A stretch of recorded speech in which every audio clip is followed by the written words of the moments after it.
Good evening, everyone. Thank you for joining us. I am Anita Berrizbeitia, Chair and Professor of Landscape Architecture, and I'm very pleased to welcome all of you to the Graduate School of Design for the conference Landscapes of Slavery, Landscapes of Freedom, the African Diaspora and the American Built Environment. Before we start, I would like to acknowledge that Harvard University is located on the traditional and ancestral land of Massachusetts, the original inhabitants of what is known as Boston and Cambridge. We pay respect to the people of the Massachusetts tribe, past and present, and honor the land which remains sacred to the Massachusetts people. I want to thank Sarah Whiting, Dean, and Joseph Luis Serg, Professor of Architecture, for her support of this event, and to Paige Johnston, Kat Chavez, and Matt Smith for all their assistance in running this conference. I also want to thank all the scholars who have generously contributed their papers and to the moderators for their enthusiastic willingness to being here. My deep gratitude goes to Conference Chair Raffaella Fabiani Giannetto, who proposed the idea of this forum during the very difficult months that followed the onset of the pandemic and the killing of George Floyd. With unflagging determination, she has brought together a remarkable group of scholars in the fields of anthropology, archaeology, history, and African American studies, among others, for what promises to be a stimulating discussion. I hope we can all gather in person in the not too distant future. It is my pleasure now to formally introduce Dr. Raffaella Fabiani Giannetto, a landscape historian and critic who is also a lecturer at the Graduate School of Design, where she teaches the history of landscape architecture and a seminar titled Slavery, the Slave Trade, and the Built Environment. Raffaella's research rests on three interrelated questions: poiesis, or the creative methods designers utilize to transform abstract ideas into material forms; historiography, questioning basic assumptions in the history of landscape architecture; and reception, especially of designed landscapes across different geographical and cultural contexts.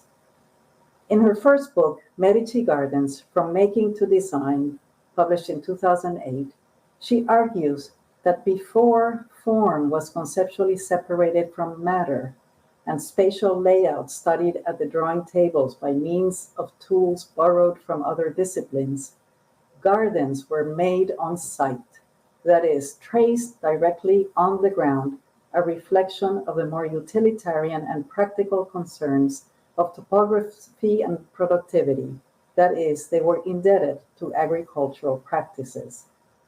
Further, she argues that what is known today as a formal Italian garden is a modern invention, predicated on flawed historiographical assumptions about the primacy of theory, design, and authorship.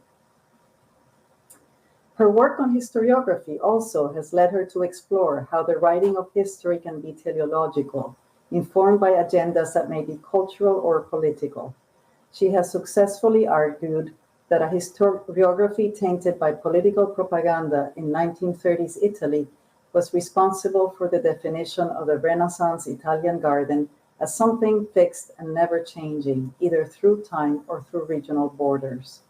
This interest in the temporal and regional response in the making of gardens has also led her to study how the Italian garden was defined and understood before the 1930s, not only by Italians, but also by foreigners. She therefore addresses the question of reception by exploring how a particular design method, layout, or plant material might take on another life and other meanings once it is transferred onto cultural and geographical contexts that are different from the ones in which it originated. The result of this inquiry appears in her edited volume, Foreign Trends in American Gardens, published in 2017. Raffaella's new book manuscript, Georgic Grounds and Gardens from the Mediterranean to the Atlantic, examines precisely that relationship between agricultural farms and their vernacular orchards, and how the model of Palladian productive villas was imported across the Atlantic, interpreted and transformed to respond to their new social and political and economic context. Her new anthology, The Culture of Cultivation, Recovering the Roots of Landscape Architecture, examines the role of agriculture today and aims to restore a useful attention towards Georgic practices that are at the heart of the profession. Throughout, her work has explored the intersection between landscape history and the history of design, two fields that, although seemingly related, have remained distinct. Research on Georgic grounds has also led to the conception and organization of this forum on the legacy of the African diaspora in the North American and Caribbean landscape. Raffaella received her PhD in architecture from the University of Pennsylvania. Her research has been supported by 2 fellowships at Dumbarton Oaks, the University Research Foundation at the University of Pennsylvania, the American Philosophical Society, the Mellon Foundation, and most recently, a National Endowment for the Humanities Fellowship awarded by the Folger Shakespeare Library. Thank you once again, Raffaella, and the floor is now yours.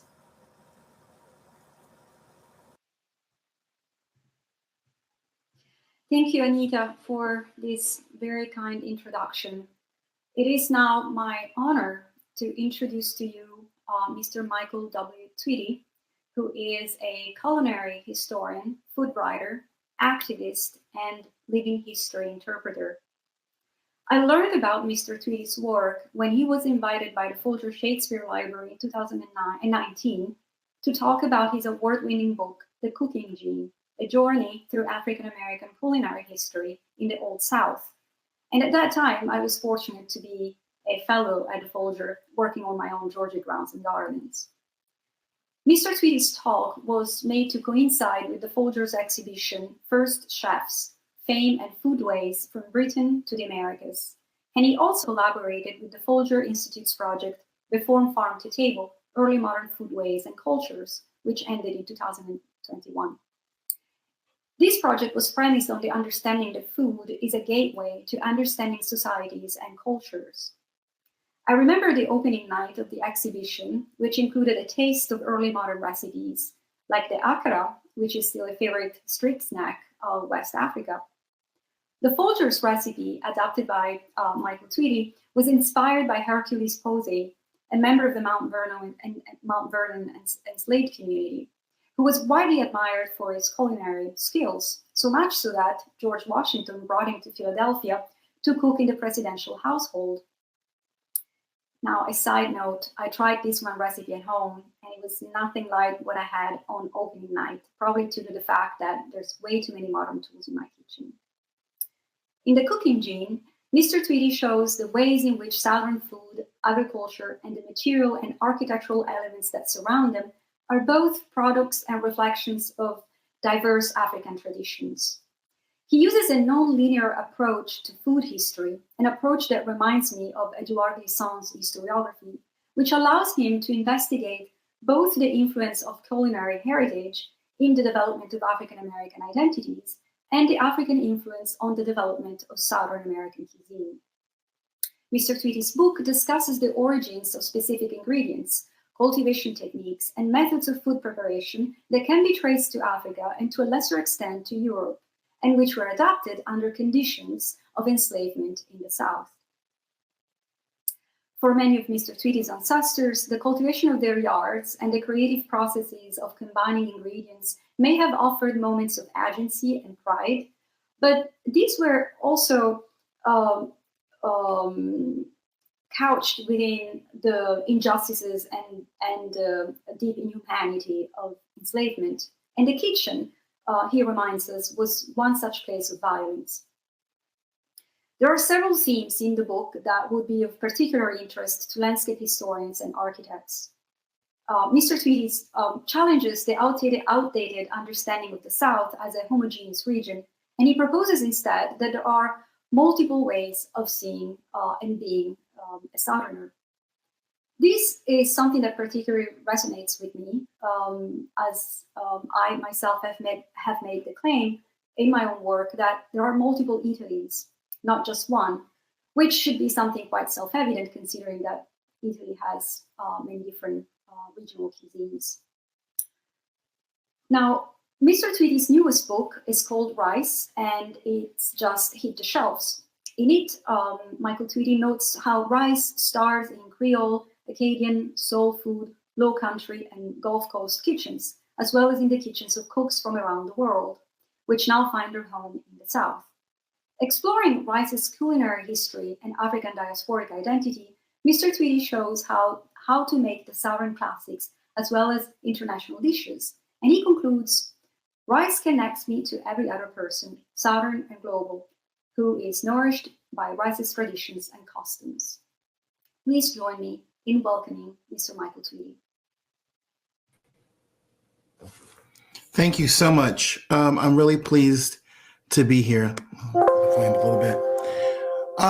Everyone, I want to first say that it is really a great privilege to be here to talk about something on a mainstream level that heretofore was largely ignored.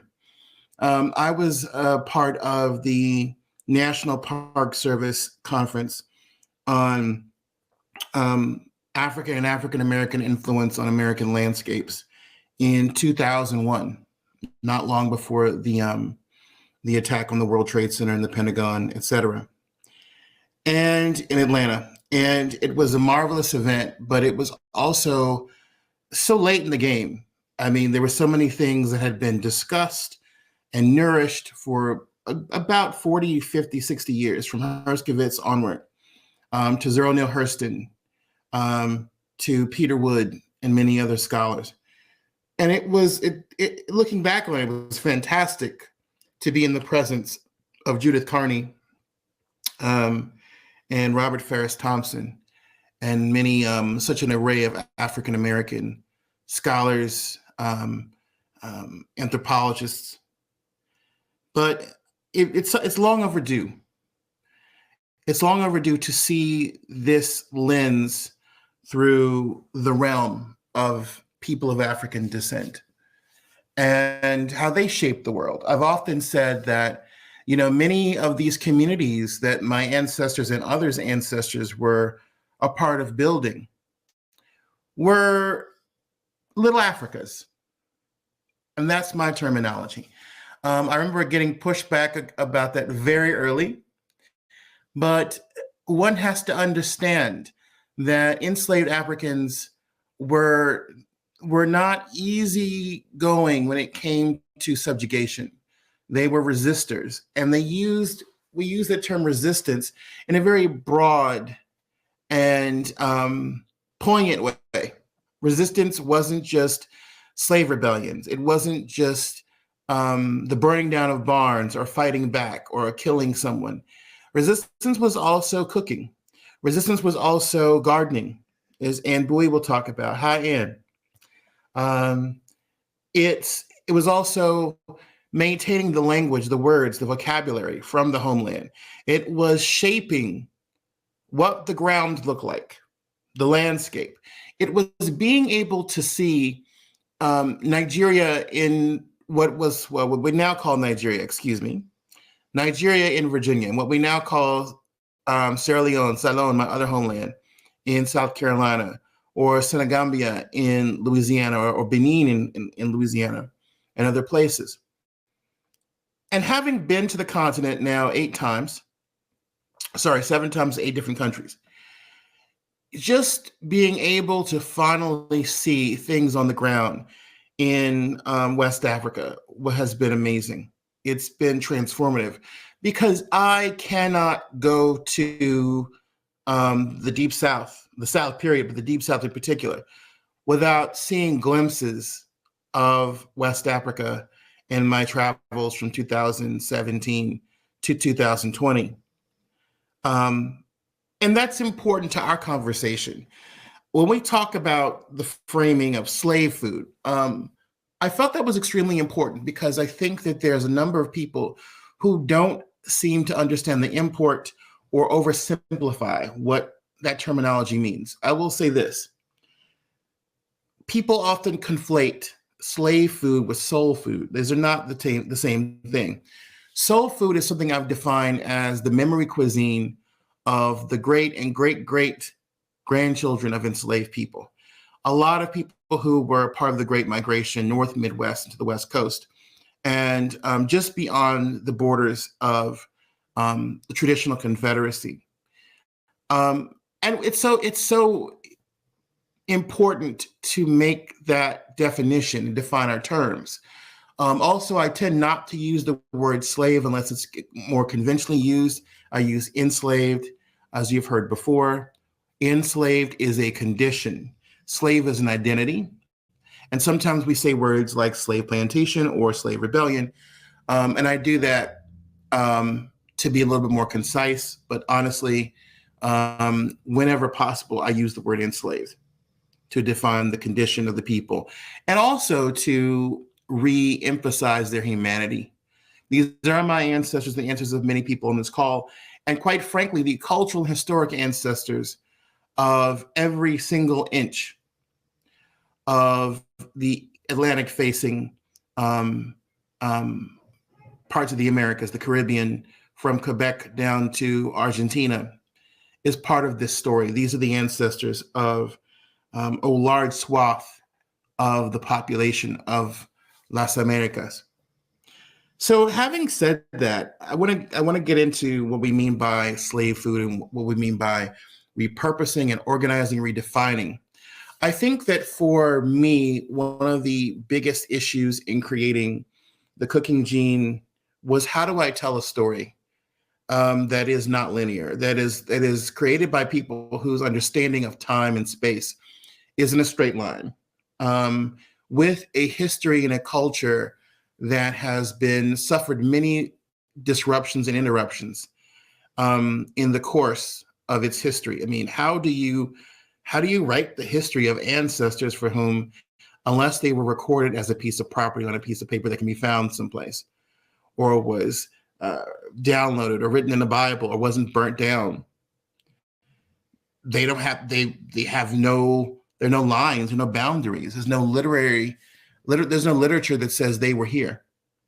For a lot of African Americans, it is very difficult to trace one's ancestry past one or two generations before the Civil War, which doesn't do much for the fact that from the majority of us, our ancestors were arriving between the 1690s and the time of the Revolution. And for others of us yet still, our ancestors were here as early as the early 17th century, including the famed date of 1619, although others were here before that. All of these things matter. Time, space, geography, landscape, ecosystems, ethnicity, changing ethnicity. And the basic principle is that slavery was colloquial and discretionary as a human experience in American civilization. In other words, I can't take you to one plantation in any given country or every given space and tell you this is the story of enslavement.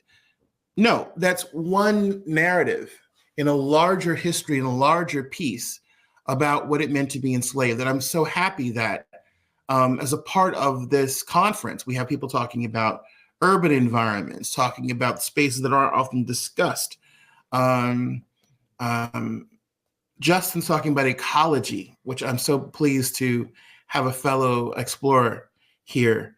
And things that people generally have not thought about when it comes to the story of enslavement.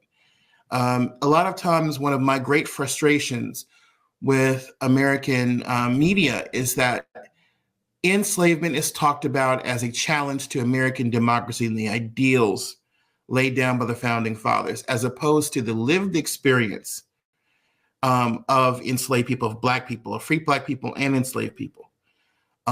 We cannot forget that free Black people did exist, and free Black people were highly affected by the laws and obstructions created by the plantation and slave holding system.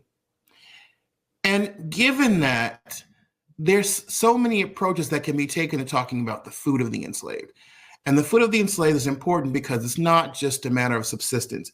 once upon a time when you read the Ken Stamp or John Blassingame, food was barely touched on in those books. And when it was as if the only thing that enslaved people ate was salt pork, corn, molasses, and they would often use the phrase where they would occasionally be issued sweet potatoes or fruit or something of that nature, and grew their own vegetables in some cases.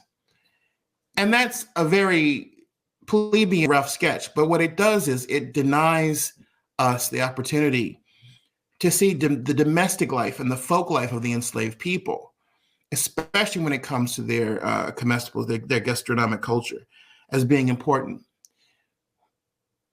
Very early on in my journey, and I say early on to say when I was not even 12, 13 yet, my grandfather, blessed memory, my maternal grandfather, gave me a book called The Masters and the Slaves, also known as Casa Grande and the Favelas.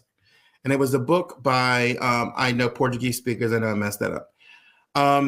It was a book by Gilberto Freire, who was the father, so to speak, of Brazilian sociology and anthropology. And in that book, he breaks the story of Brazilian culture, folk life, civilization down by three groups: the Portuguese colonizer, the indigenous people, using the popular Latin American historiographical term, Amerindian, and the Negro slave, the African slave. And it was one of the first places where I encountered a historical account that really sort of honed in on the importance of the religious, spiritual, socio, cultural, and food parts of the experience of enslaved people. And I really sort of entered this realm by going deep on Brazil. And it's very clear that he saw that impact in America. He talks about going to Charleston in that particular chapter and seeing so many of the same elements he could identify from Brazilian civilization. And it was very powerful for me because he breaks down what that meant to the development of Brazil. He talks about a number of different foods that were a part of the culture that came from West Africa, Central Africa, and their names and the regionalization of those foods. They weren't just in Bahia and Rio. They were in Maranhão. They were in other places in Brazil. And what that meant to the Brazilian identity. And so he centralizes food. And so I want to do the kind of the same thing here. And I kind of want to go piece by piece, place by place, as time will allow us to have that conversation. And I want to tell you that story in a very personal way, because I've worked very hard to understand my place in this story. And the story changed for me the minute it wasn't just about people in books. It never really was. But it was always about our forefathers and foremothers and our origins and our family.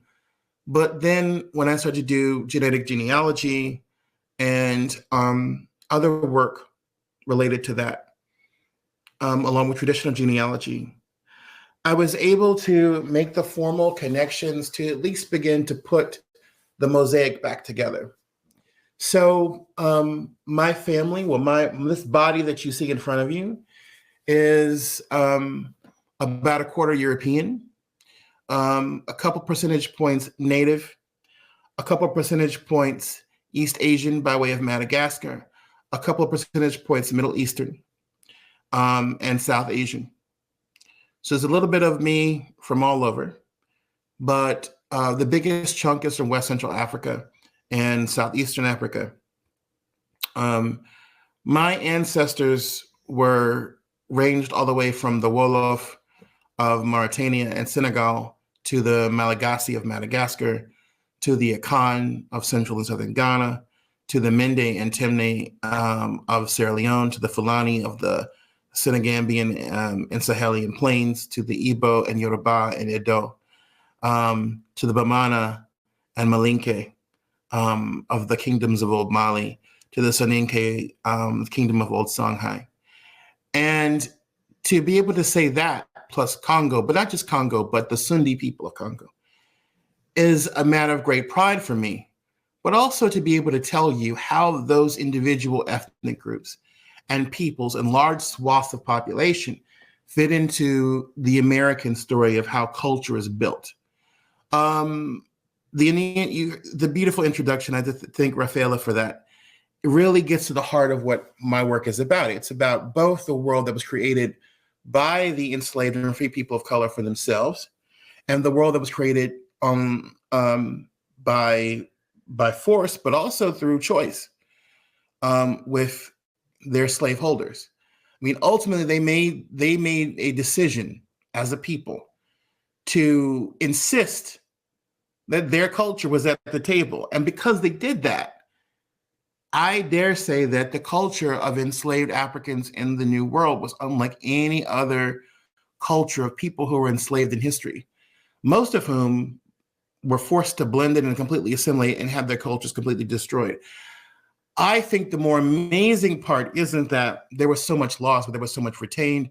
And not only was it retained, but in many ways, it enslaved the culture, the people that enslaved them. It's impossible to be Cuban or Puerto Rican or Brazilian without recognizing that African mother. And we're going to just put on the record for this conversation, we have to recognize the African mother of the American South and all areas in what became the United States and adjacent spaces where the labor of enslaved Africans, their culture and their presence had an impact. So we're not just limiting this to the Mason-Dixon line. We're talking about Philadelphia. We're talking about New York. We're talking about areas of Rhode Island and Boston and upstate New York where that presence was felt. And to that end, it's important to recognize the role of geography and the role of topography in ecosystems. One of the things that I've seen a lot in my travels is that when you go to the Deep South, you'll often see these like clutches, these little plots and spots where you have a lot of elephant ear growing, which is also known as taro or dashin or edo. And it's not there for no reason. It wasn't just an ornamental, it was actual food. And it's funny how someone will say to me, well, this used to be the Black neighborhood. And I said, I can already tell. And I said, how? They said, the elephant ears growing here. That's where the gardens were. To walk onto a plantation landscape for me means to really, the first thing I do is I look for any sort of plants or trees or spatial elements writing on the land, as Gray Gundaker or Robert Ferris Thompson might speak of, to kind of figure out my bearings, understand. When I go into the kitchens, it's my job to look in that space and go, okay, I see where action was happening. I can tell you the day-to-day rhythms that were going on in that kitchen. It's because you read the narratives. And when I say narratives, I'm speaking of the WPA narratives, which are very important to understand antebellum slavery, accounts that were written by onlookers to enslaved life in the 18th century colonial period, and emancipatory narratives, which bridge those two periods together. Things written by Charles Ball or Frederick Douglass, Harriet Jacobs. And if you put all those pieces together, there's a remarkable consensus. And it's because there's a trajectory, there's a journey there from areas of West Central Africa where enslaved people originated to spaces where they may have been seasoned, the coast or the Caribbean for a small amount of time, to moving into the southern interior. And then as those spaces become denuded of their resources, people keep moving and they bring with them very common basic elements of culture and cultivation. It's one thing to talk about how rice was grown in the Lowcountry in Louisiana and other spaces as a plantation crop. It's another thing to note that rice moves with Black bodies into the southern interior to the point where every southern state, Maryland to Missouri to Kentucky to Texas to Oklahoma to Florida, had people growing rice as a home crop way into the 20th century, and maintaining the baskets, the fanner baskets, the mortar and pestle, the rhythms of the mortar and pestle, the unique dishes, country captain, red rice, rice breads, etc., rice waffles, etc. Very late, despite the fact they were not on the coast, they were not by a swamp or river, a mangrove, whatever. And that's so powerful because it just shows you there are these links, there are these spaces, there are these places where food tells a very different story. Food tells us a lot about enslaved people's power, agency, ownership over their lives. It also talks about where they were restrained.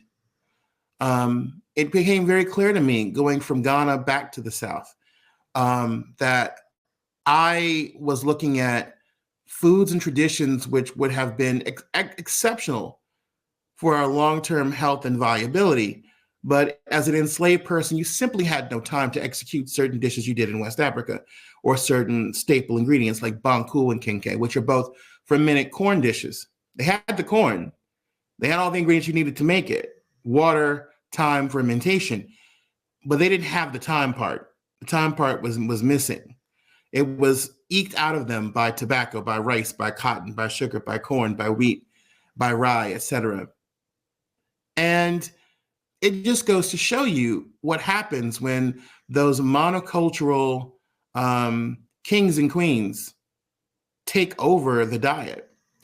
My ancestors who came to Virginia and the Chesapeake, which is defined in terms of this research as Maryland, Virginia, Delaware, Southern Delaware, and part of Eastern North Carolina, were predominantly from several different regions. Senegambia, especially if you go from the Rappahannock north, Ghana, which was spread equally between those two parts, and from the Rappahannock south into the Virginia interior, down into North Carolina, people from southeastern Nigeria. My ancestors came predominantly from, that I know of, from Imo State in southeastern Nigeria.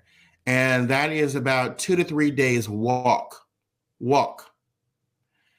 from one of the most important slave ports, Old Calabar.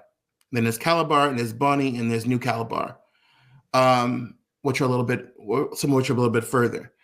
But I guess what I'm trying to say is you're going from one space in Africa, which has these hills and now has these broad pine forests. I think many of them have been imported. But just to be able to see a landscape that was so very similar. It looked like Charlottesville, like Monticello. It looked like the landscape between Richmond and Danville. And then there were other parts that looked like the areas in the lowlands and the rivers that I saw in Nigeria. And it was so plain to me that this landscape spoke to them and they knew what to do. And the fact that they had the hoe and hill agriculture, that they knew how to cultivate on slopes, the fact that they were already cultivating tobacco long before anyone ever heard of a Jamestown. It bridged, that story with the story of rice, which is even more profound because we have so much evidence, thanks to Dr. Etta Fields Black, thanks to Judith Carney, thanks to Peter Wood and many others, that makes the strong, and I think in many ways, irrefutable, I said it and I mean it, irrefutable case for West African agency in the cultivation of rice. We have an area of the Low Country from southeastern North Carolina to northeastern Florida with a heartland centered on Georgia and South Carolina, where there was so much land moved to create those rice fields, not just the rice fields, but the sluices, but the dams, but the impoundments. There was more land moved that was used to create the pyramids at Giza. That scar can still be seen from space. Incalculable human hours, labor, suffering, and pain, but also the knowledge of those men and women.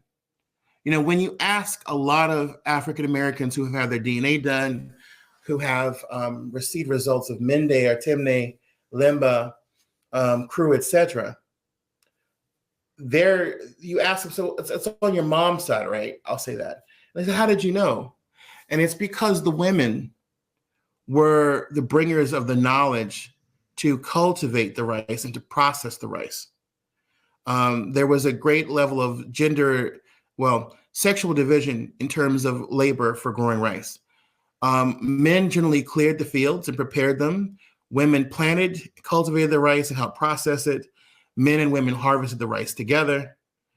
And the storage of the rice and creation of storage spaces was divided between men and women. Women knew well the art of storing that rice and protecting it and cooking it, and the men created storage spaces for it. I've seen this myself in Senegal, in Gambia, and Sierra Leone. Rice is part of the process of transforming a child into a woman or a man. And you can already see when you go to Mende land, when you go to Temne land, how that rice is grown, where the rice fields are, and the links between those spaces and what you see in the Carolina and Georgia Lowcountry. The same can be said for Southern Louisiana. You know, I know a lot of people look at Southern Louisiana and they go, okay, it's about the Cajuns and the Creoles. And they don't ever think about Black people, or that Black people were Creole, or that Black people could be Cajun. And they don't think about the fact that when the Acadians came down from Nova Scotia and were formerly part of northern France, what did they know about a subtropical, swampy lowland where you grew sugarcane and rice and bananas and elephant ear and all these other things? They didn't. So what is the cultural conversation that's going on there? And why do we still assume that when we talk about quote unquote slave food, we're talking about scraps? Scraps you can't harvest scraps. You know, you're not rice and elephant ear and peanuts and Bambara groundnut and watermelons and muskmelons and okra and black-eyed peas and other cowpeas, pigeon peas, bitter eggplant, bitter tomato, nightshades. All these, there's so many species and plants that were deeply a part of the lives of enslaved people, and they had to figure it out. Those seeds drip into those communities by way of people bringing those seeds over to plant. Not enslaved people generally, but slave holders, slave traders. There's also movement of seeds by pirates, by missionaries. There's also movement of seeds that were surreptitiously brought in power objects or things worn on the body. All of those narratives help show us this is not a scrap food tradition. And yes, there was salt pork and there was salt fish, which played into an old tradition that is still very present in West Africa of stinking fish, salt fish, smoked proteins that become the umami basis of the diet. They go hand in hand with starches, with sauces, with fried or grilled or what we might call barbecued proteins, roasted vegetables, stewed vegetables that make up the bottom line of the West African diet to this day and the basis of African Atlantic foodways. So it's not a surprise to see the Burger King of Virginia as machiche in Brazil, to see huckleberry in the Carolinas and the Upcountry, and then jama jama in Cameroon, to see red rice as jollof rice or Mexican rice or Brazilian rice. Over and over again, greens like callaloo and collard greens and cabbage, you see the same patterns. You see gumbos and sauce gumbo, and then the term gumbo itself coming from My ancestors from Angola, the Mbundu and the Ovimbundu, their neighbors.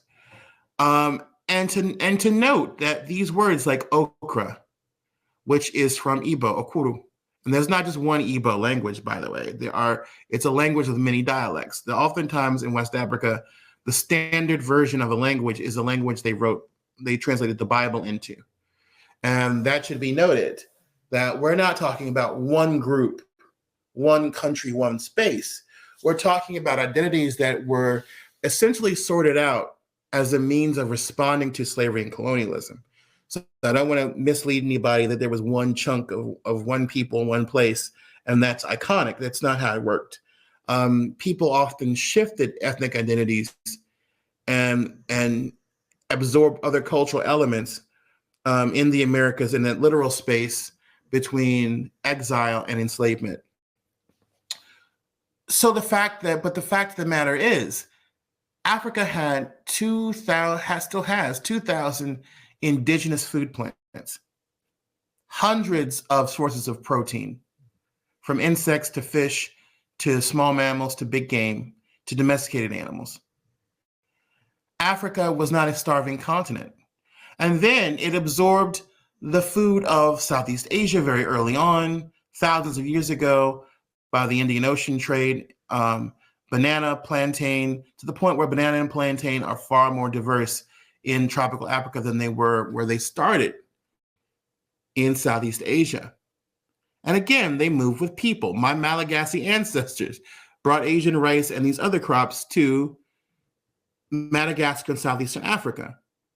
At the same time, we have foods coming in via the gold route, which led to the Silk Route through the Middle East, through the Islamic trade.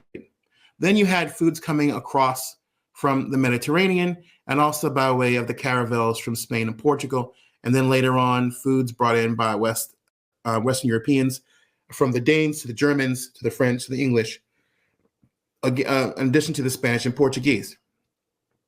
And that transition in foodways did not happen overnight. That transition was made choice by choice, village by village, mother by mother, elder by elder. It didn't just happen all at once. Corn, for example, in some places it takes off immediately, in other places it takes at least until what would have been in the 1810s or 20s in other parts of Africa to obtain staple status. And all those need to be taken into consideration. Again, it's also important to recognize where these foods are coming from and why. There's an antipathy in the African-American community, particularly about talking about this, because the idea is that this was slave food, this was just part of the oppression. And that's actually problematic because some parts of it were part of the oppression, but it wasn't the consuming of watermelon, as one IKEA employee suggested. Oh, they're serving watermelon for Black History Month. That was given by the master to the slaves. That's nonsense. That has nothing to do with the oppression during enslavement. In fact, the material condition of the enslaved had only tangential links with their status as enslaved people. Some enslaved people lived very well, others lived horrifyingly bad lives. That happened in my own family. Stories were passed down of people starving, and stories were passed down of people having their garden in the bush where they sustained themselves despite white supremacy. And because all of those narratives are possible, we really should be very careful about making these generic assumptions and uncritical assumptions about the materialized of the enslaved and what that means for us. Because how they found a way, how they read the American landscape as exiles. And it particularly interests me to talk about the people who lived in temperate, subtropical, temperate, and even colder parts of North America. Where do you get your knowledge from? Are you getting it from indigenous people? Are you getting it from Europeans? What part of your analysis is coming from West Central Africa? And how are you applying it to places very different from the place that you knew? Some places, like I mentioned before, have a lot of botanical cognates. For example, one of my favorites to talk about is the persimmon. There's indigenous persimmon, Diaspora virginiana, Then there's the Asian Pacific diaspora's kaki, which people know of. But in West Africa, there are literally 24 varieties of edible ebony fruit, all of them with the same genus Diasporas, which means the fruit of the gods in Greek and Linnaean classification. Just knowing that, or knowing that pokeweed is found on both sides of the ocean, or that huckleberry was brought over somehow, somewhere, or Bambara groundnut, crops which are not major cash crops. They just happen to be there. And someone brought them from place to place and made them part of the culture until they faded out of general memory in the period between the 1930s and 1950s. But hear that, 1930s and 1950s, going back to the 18th and 17th century, there's some serious power in acknowledging that the food of the enslaved was curated by them, not something that was thrown down to them and then they magically created some comfortable cuisine called soul food. I mean, that's a very European way of looking at African foodways. I'll repeat that. That's a very European way of looking at African foodways. That's a very medieval Europe. The Lord of the Manor gets this, the serfs get this. That's not African and African Atlantic history you're speaking. That's European history and a European lens. Enslaved people made it very, very clear. Alligators are up for grabs. Eels are up for grabs. Freshwater mussels are up for grabs. Perch and buffalo and eel are up for grabs. The wild fruit, the pawpaw, is up for grabs. Pawpaw is the jewel of the forager world today. We're known as food only fit for Negroes and Indians in the colonial antebellum period. So we have a lot of storytelling that we need to do to revamp how we look at food, how we look at how it was obtained, how we look at how it was incorporated into the culture. Food is a vehicle of Black joy, always has been, always will be. And of course, we meet up with many other cultures for whom food is a very serious part of love, of engagement, of parenting, of taking care of our elders, of spousal love, of taking care of each other as a community. And we need to understand that the agency and the ownership they took over that was part of that love process. Staking out those gardens in the woods or on the slopes or behind the cabin. And not just that, but the spaces where food was grown was highly part of their spiritual life. At Colonial Williamsburg right now, we're closing up the season on our Sankofa garden, which I and Eve, I forget, I'm trying to remember everybody's name at the moment, and I know this is one of my best friends, and I know their name.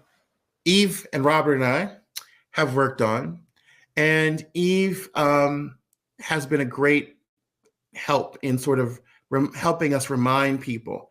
She insisted on me doing this garden in a way that would highlight the aesthetic and spiritual elements. And the garden is placed is in the Colonial Nursery, which is across the street from the Duke of Gloucester Street, across from the Bruton Parish Church.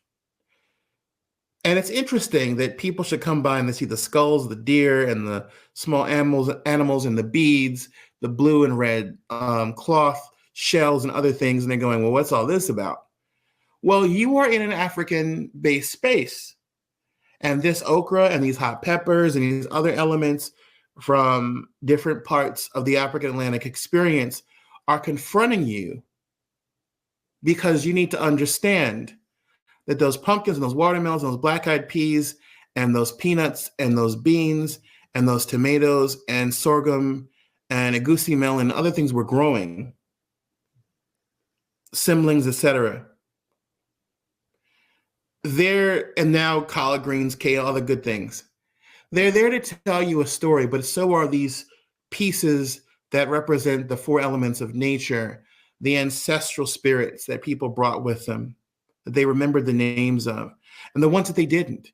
And the fact that across West Central Africa, there were constants. Number one was that cultivation of the earth was sacred. Number two was that the Earth Mother is a very important spiritual force and the harbinger of justice. Number three, that you grew things together. You grew things in such a way that it was, they called it back then, these were trashy spaces. Well, we call it today composting. We call it permaculture. But those words did not exist. And certainly the attitude of, they don't know what they're doing. Well, they did know what they were doing. They grew the plants together so it would cut down on water usage, it would cut down on insect infestation, and also it would cut down on loss of space, because you're talking about very tight spaces where you had to cultivate food to last a family across seasons of a year, missing several months that year because of the weather. And then you're planting these things, the okra, the tomatoes, the peppers, the onions, other things, which make the basic elements of the food culture. So that it's almost as if these women from Angola, from Sierra Leone, from Senegal, from Ghana, from Nigeria and other places got together and said, okay, how do we remind our children and grandchildren about where we came from, who we are? And the miracle is that we are talking right now in this space about these plants, about these stories, using these words. And now we have people aching to connect with their roots, but also telling people who don't look like us, these are your ancestors too. And these are your stories that have been suppressed and obfuscated, because there is the problem of white supremacy and systemic racism in all of our fields. But also the other element is this: we are talking about recovering, rediscovering, and revamping and reviving a food culture for the sake of people living now, for health reasons, for mental health reasons, for cultural, spiritual reasons. That's why I do what I do. That's why many people like me do what we do, because we really actually care about using this basic historical knowledge for the good, for connecting people beyond the categories and bubbles that we cling to out of safety and comfort. But there is no comfort here. There is the power of self-definition and the power of human connection that these foods and traditions bring us. And the ability to really look beyond those barriers that were set up to divide us and assume the bridge of family using that African and African-Atlantic, Afro-Atlantic label. That yes, we can be family through more than just Eurocentric definitions. We can be family because we eat that okra together, we eat that rice together, we eat that sauce, we eat that gumbo, we etouffee, the fried chicken, the barbecue, the watermelon pickle, the okra pickle,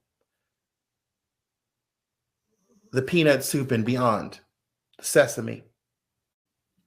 All of those elements, every single one of those plants and every single forage plant and every single thing brought over and snuck over and every single protein animal, the stories behind the fish they caught and the things they hunted, all of those things are so beautifully precious because they tell the story about our ancestors in a humanizing way than just slave food and scraps and what was left over. No, what enslaved people did was they gave the world their rabbit trickster and he became Bugs Bunny. They put words in the mouth of Huckleberry Finn and preserved a way of speaking English that was highly, highly, highly impacted by Black people in the American South. What's so special about this is we created musical form, which set the soundtrack to the Americas. And everything from the way that the Americas approach sexuality to the way they approach religion has the stamp of African people. And not just direct carryovers, but how African people translated European and indigenous and also East Asian cultural elements as interlopers, as intermediaries, and as participants, as intersectional identities. All of that is so important, how we look at the land, how we look at food, how we look at every element of the impact. I shudder when people limit it to their perceptions of Blackness or Africanness. It's like, no, these were entrepreneurial people who traded, who were very interested in the rest of the world. But what's so powerful about our ancestors is that they incorporated those other world elements into an already established pattern in such a brilliant way that you don't know where Africa begins and where it ends. But you know where it's Black in our own concept, in our own time, our own contemporary understanding. So I just want to conclude by saying, I am very proud of this people that I come from, this mixed people, this people of multiple origins who defined a space between spaces in their African diaspora, in their African Atlantic, which gave us such a profound understanding of a yam and a sweet potato, an okra soup and grits, callaloo, and other good things. It is so important to understand that they transformed the world, even though they were never meant, ever meant, to maintain who they were. And we are all the beneficiaries of their resistance. Thank you. Well, thank you. I hope my volume is on. Thank you for this wonderful talk. I'm fascinated by your history. I'm fascinated by your research as a scholar who's interested in Atlantic history, and I approach it from the European side, seeing the other half. It adds completeness, and I have to say that when I learned about your work a few years ago, it was such an inspiration, and I really, really wanted also for this conference to have more of that exchange between the Americas and Africa. It's a very it's a beginning. There's not as much as I would like even in this conference, but I think your work is exemplary, and I hope it will be a model for all fields that are interested in Atlantic history, I think. So thank you for that. Thank you. I know that there's going to be many questions from the audience, and in this format, I'm going to have to read them one by one. Okay. So there's one already. This is, I think I need a new pair of glasses, so better. So this question comes from George McDaniel, who says, when I lived in the rural village of Siou in Togo, in the Peace Corps, my Togolese friends greeted me with un déjeuner vraiment africain. It was la pâte et le gumbo, that is congealed grits and gumbo, which I grew up eating in Georgia. Why the similarity in food across time and space? Hey, George. Good to see a familiar face and name, and inspiring scholar. My work would not be the same without Hearth and Home, an incredible work of scholarship. So here's the response. Corn. Okay, so in this in the area that's called today the lower Gulf of Guinea, or the Slave Coast, Banku Kenke, and it's like I forget the name off the top of my head. In Akple, yeah, right, and other related fermented corn porridges, and ground corn that's boiled up, like couscous or gari, are the staples from the eastern part of Côte d'Ivoire, and you have also mixed with rice, and then you have more corn again, and then you have more corn in Togo and Benin, going into part of southwestern Nigeria. on the coast. This is where corn first impacts West Africa. That's important to mention. The sauce gombo. So in French, it's gombo, right? But in Togo, it would have been fetui. And in Benin, it's fevi. So Ewe and Fon are Gun languages. They're the same language family. I have both ethnic groups in my bloodstream.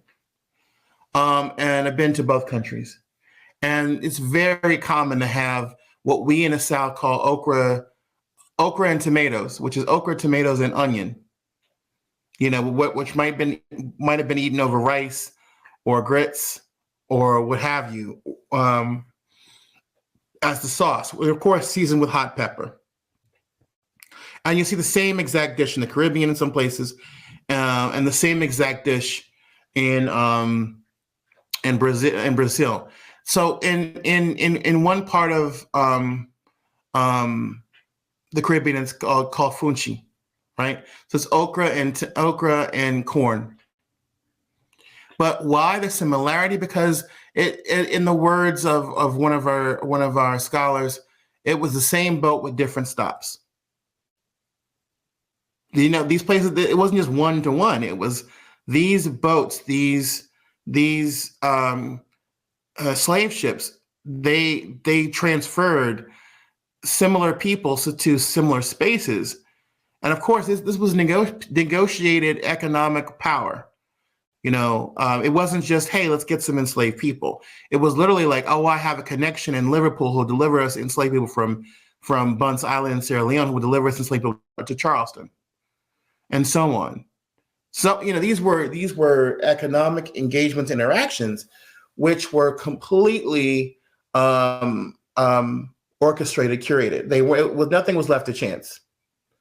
And there was also a great level of understanding, and I'm gonna put it in big rabbit ear quotes because it was all stereotyping. Okay, so these people, you don't want them, but you want these other people. These people have a higher price because they know how to grow this or grow that, or these people are very strong, but they're not very knowledgeable.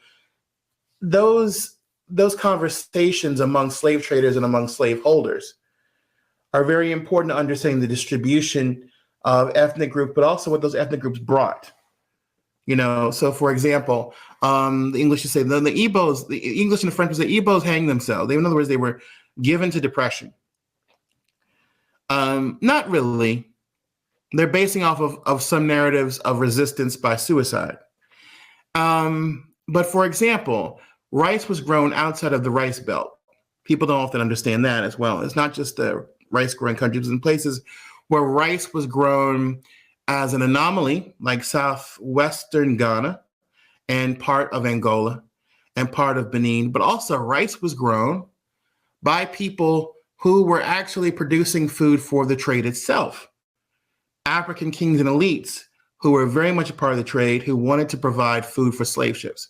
So, for example, in 1719, the year after New Orleans was founded, New Orleans is floundering as a city and colony until the French crown says, you probably need some enslaved workers. Says, okay, great. Send us workers who understand the growing of rice. And so from Benin in 1719, the first enslaved people come from Benin to Louisiana, and they're probably coming from the coast, where not only you could grow rice successfully, but also people who were growing rice there for a short period of historical time, but we're also probably growing rice for the market itself, for the ships. So understanding those relationships are very important. Thank you. We have another very interesting question from Gorata Kafela, who says, wow, very informative, and brings up very interesting thoughts about food poverty in some African states, as urbanization, land policies, and climate change are affecting small-scale food production. Yeah, and that's so important, because I think a lot of people feel that, I remember being in the 1980s and images of famine in Africa would come on TV in America. And the assumption was, oh, this is part of a general trend of Africans being unable to manage their own affairs and keep themselves alive, which is complete nonsense because we're the first hominids.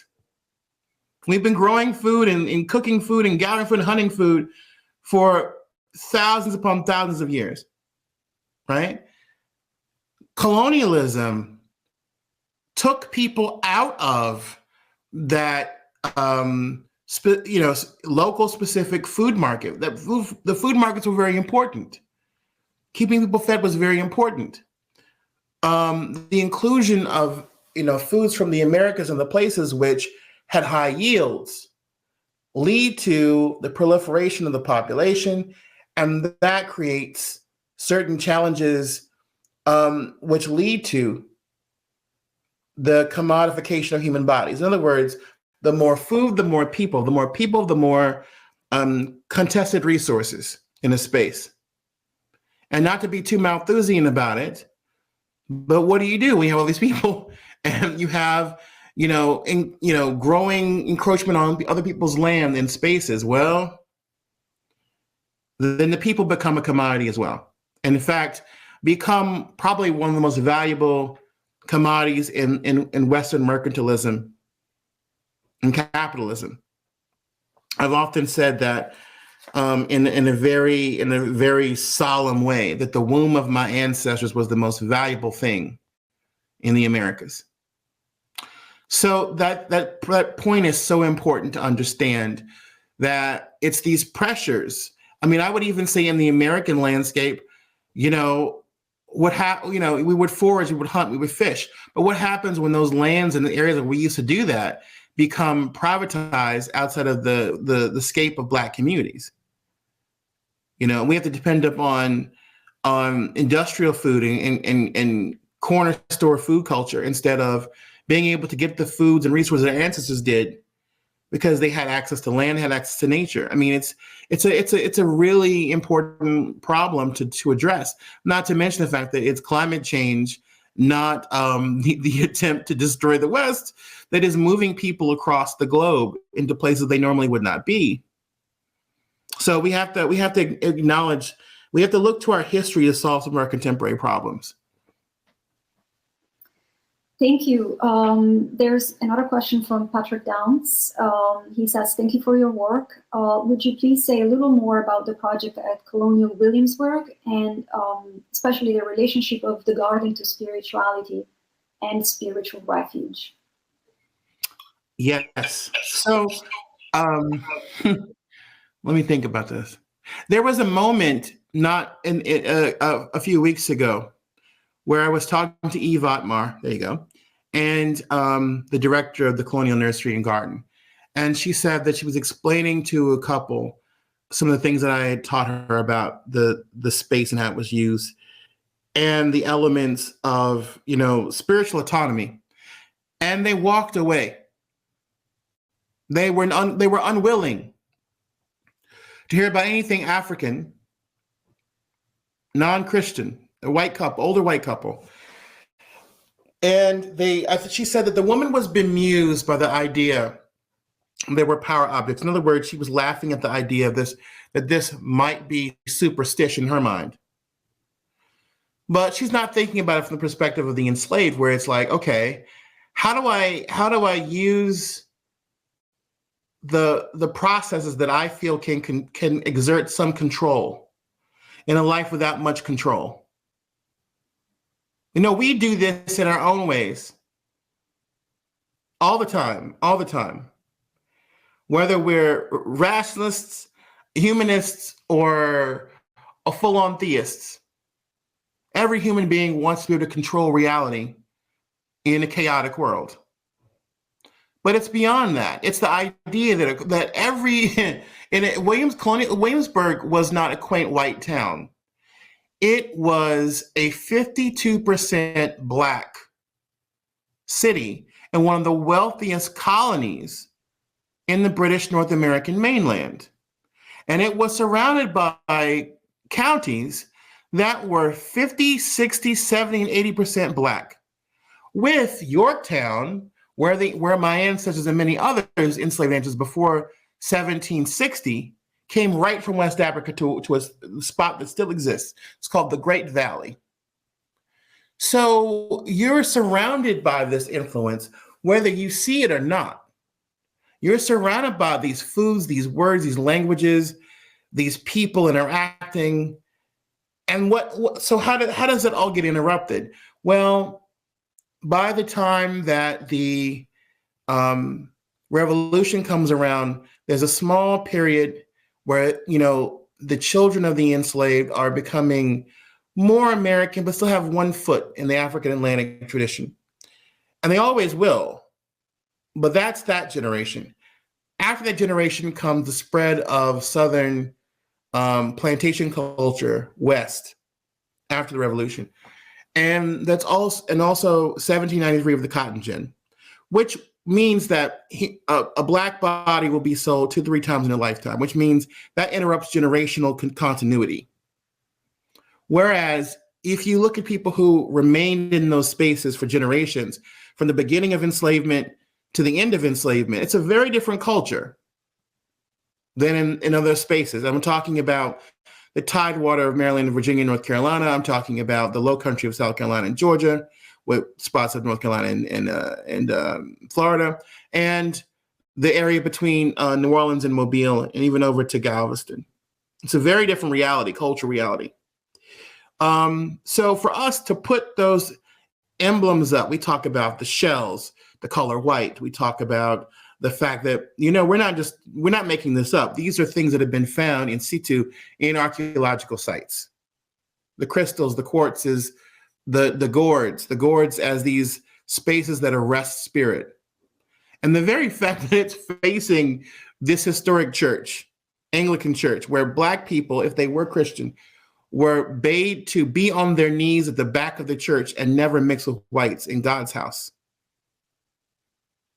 That there's a power there. There's a certain power in presenting those narratives face to face.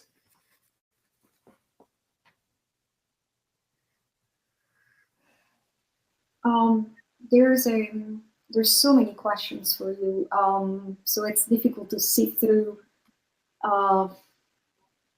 We'll try to do my best. Jason writes, given the limits on enslaved people's time in the kitchen to make the really elaborate dishes, were they faced with similar limits to transform their landscapes in the process of food production? Okay. So that was the easy part. The problem was there's certain things that kind of dropped off because they were so time consuming. And I say not because they wanted to, but because slaveholders simply said, nah.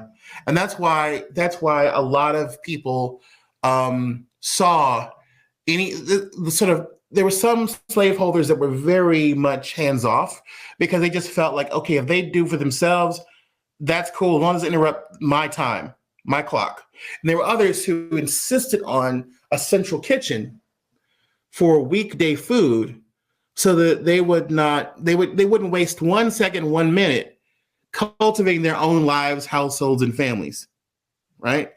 So there's so many combinations. It's bewildering. Or families change the process, how they manage enslaved labor over the time and within one family or one plantation. I guess one of the secrets of survival here is to talk about this. A lot of the food brought from West Central Africa in their minds and their bodies and souls was pretty, it's a starch, rice, corn, millet, sorghum, etc., or yams, sweet potatoes, cassava. And it's a sauce or a soup, right? And then it's a roasted, fried, barbecue grilled protein, if you had it. And that's pretty much, and if you look at the result in the Americas, feijoada from Brazil is beans and rice and collard greens and barbecued meat and hot sauce. Sounds familiar to me, etouffee, gumbo, jambalaya. I mean, red rice. It's Hoppin' John, also known as jambalaya congri in Louisiana. Cowpeas and rice.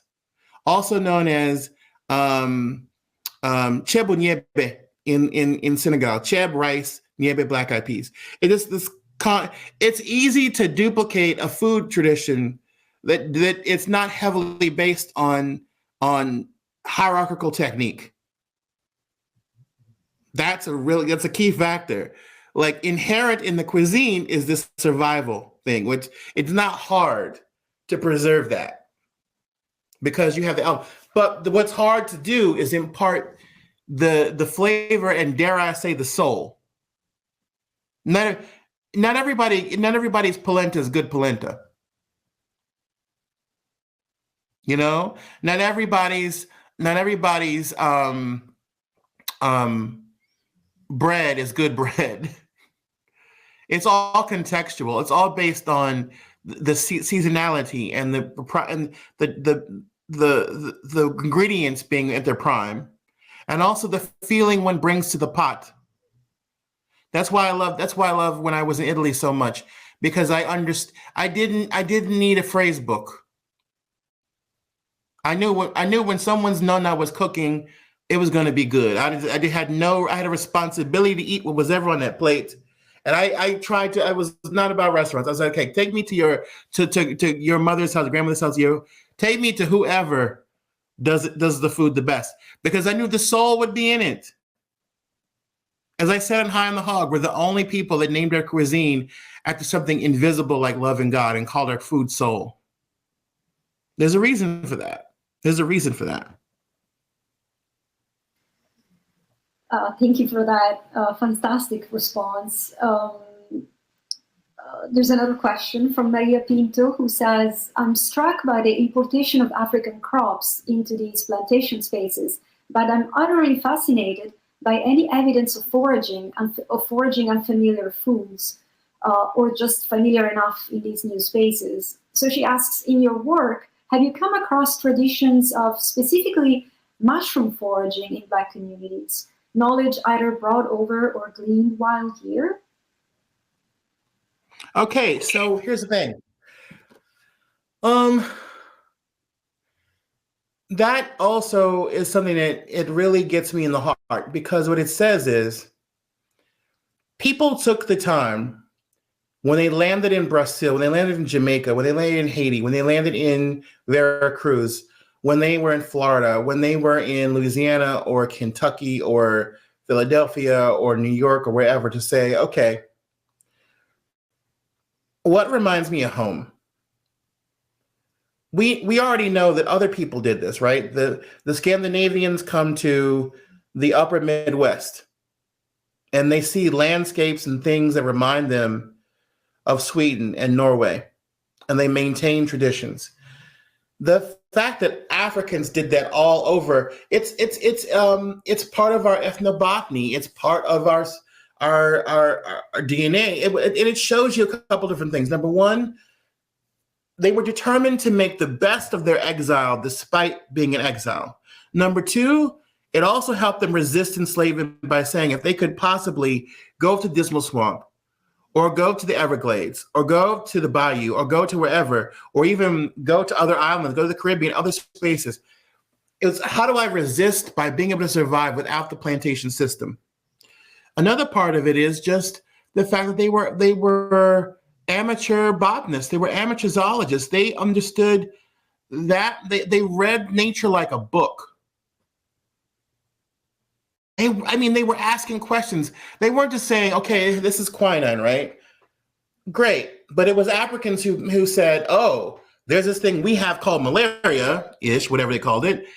Iba, they call it Nigeria Iba fever. How do I make this work? How do I translate what I see around me? Every tree, every piece, every so-called weed, every so-called fruit. Why do I translate into something I can use for our betterment? And that's why those things are found in a prolific way in the archaeobotany of enslaved people's cabins across the Americas, their homesteads. Every little bit of plant remain that you find is there for a reason. Sometimes it's spiritual, sometimes it's medicinal, sometimes it's edible, but being able to read that plantal record like scripture is really critical. Okay, we have time for one more question, although there are... Food joy, please. Yes, that's coming. That's the one that's coming. From Laura Knott, who says, my gardening ancestors revere the food they grew as nourishment, sustenance, a space for gratitude, and importantly, entertainment. Can you say more about histories of food joy? Absolutely. One of the things that gets you in your heart, for me, one of the most emotional things was when my grandmother used to tell me, and it wasn't a scolding. She used to say, our parents loved us so much that she said, I remember many a night when mama and daddy would have nothing but a cup of tea while we 7 children ate. And then one day I looked up when she wasn't here anymore and I said, my grandmother was trying to tell me that because they fasted, because they refused to have a plate of food themselves, that's why I'm here. Me. That's why she's here. Why my mother is here. And the pleasure on their faces wasn't from, stepping back from the plate. It was seeing their children eat and be nourished and have enough to eat. It was the joy in their love in their hearts was to see their children survive and thrive and have some tiny piece of the American dream. It wasn't, not being able to eat. That was hard. It hurt. But also just the idea that when my grandmother made bread, when my grandmother made red rice, one of my favorite things she ever made, what we sometimes call in the South Spanish rice or mulatto rice. The fact that one of the things that my grandmother made that was like the best thing in the world connects me to the red rice of Sierra Leone and the jollof rice of West Africa. And that her maternal line was Mende from Sierra Leone. There's a feeling of great healing in that. When I read enslaved people's narratives and they say, it was crazy about Kush. Kush is what you did when you took cornbread that was old and then you crumbled up with onions and grease and red pepper and herbs, and you made like a scramble with it, the forerunner to Southern cornbread dressing. And they talked about the relish with which they ate things and how much they looked forward to barbecue and dinners at the corn chuck. And there was, you had apple dumplings and peach cobbler, but you also had my grandmother used to say, my paternal grandmother used to say, oh, that's a pretty field of tobacco. And the fact that in the back of my head, I knew exactly what she meant. We're going through Prince Edward County where she grew up, and there's this big emerald field of tobacco, like the kind she used to work.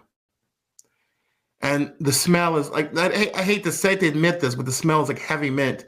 And when the wind goes through it, it's kind of like going to a lavender field when the sun's hot on it, and it starts to ooze the aromatics, or, seeing okra and tomatoes and fresh from your garden and watermelon and sweet potatoes. I mean, just this feeling of not only attainment, but pride in your work. And then, of course, the entertainment aspect, making the food look so good that when it's better. And eating is not the joy. The joy is in sitting down to a table where you've made the food and it's homemade, it's from the ground, and you saw that from seed to table, and the people have this look on their faces of absolute gratitude. And as my grandmother would have said, and God is a guest at your table. And to go to West Africa and have the same exact feeling and understand how when people treat you to that special meal that they may not have on the regular, but they're giving to you because you are special. You are their family from across the sea, and they're welcoming you with what little they have, or with what a lot that they have. That feeling of abundance and community is the joy. I will never forget those moments when my mother, my grandmother, my father, my uncles would make something And I knew I was just ready to dive in. And I remember always there was the feeling of their hand on the shoulder of my head and back, and a smile and a warmth. And no matter what bad was going on in the world, no matter what bad was passed down to us through trauma, we knew we always had love for each other, and that the food was the vehicle of the joy. So that's what I mean. And I think all of us, no matter what our background, that's not always true. That some cultures don't really value that experience. I know, Raffaella, when I was in Italy, that was definitely part of the experience. That sort of like food joy was very real. You know, people worried about whether you like something or not. They were so proud to show you everything and have you go through the process with them, and very tangible. It's something special that I think makes us endure. Yes.